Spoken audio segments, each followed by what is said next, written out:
4.5 வருஷமா இது நான் நினைச்சிட்டே வந்தேன். எனக்கு இங்க வரணும், சுப்பிரமணிய கோயிலுக்கெல்லாம், முருகன் கோயிலுக்கெல்லாம் போகணும், 6 கோயிலுக்கு. அது வந்து அப்படியே எனக்கு அகத்தியர் பரசுராமன் வந்து நான் ப்ரே பண்ணிட்டே இருப்பேன் நிறைய வருஷமா. முதல் வாட்டி கேரளா போனப்புறம் இங்க வந்துட்டேன். அகத்தியரோட ஜீவசமாதி பார்த்துட்டு முதல்ல சிவன் தரிசனம் பண்ணிட்டு இங்க வந்தேன். இது ஒரு ஸ்பிரிச்சுவல் ஜன், அது மேல எதுவுமே இல்லை. ஒரு என்ன சொல்ற ஆசீர்வாதம் வாங்குறதுக்கு தான் வந்தேன்.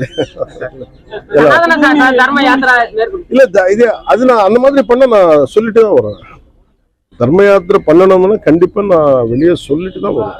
இது பர்சனலா ஒரு 4.5 வருஷமா நான் வரதுக்கு நான் நிறைய ட்ரை பண்ணிட்டேன். பட் ஆனா கடவுள் எனக்கு இந்த கொடுக்கல, பர்மிஷன் கொடுக்கல.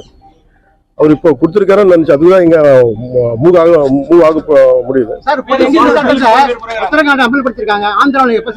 என்ன சொல்லுங்க, యూనిఫామ్ సివిల్ కోడ్ అవునండి. ఆంధ్రప్రదేశ్ ఎప్పుడు చేపించారు அது தெரியல சார். அது இந்த கோயிலுக்கு வந்திருக்கல, இந்த மாதிரி பேச்செல்லாம் நம்ம வெளியே கோயில் தாண்டி தான் பேசுவோம்.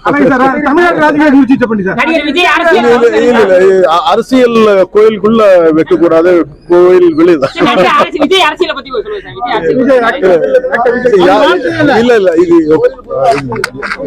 அரசியல் இங்க கேட்க கூடாது, எல்லாத்துக்கும் நல்லா நடக்கும்.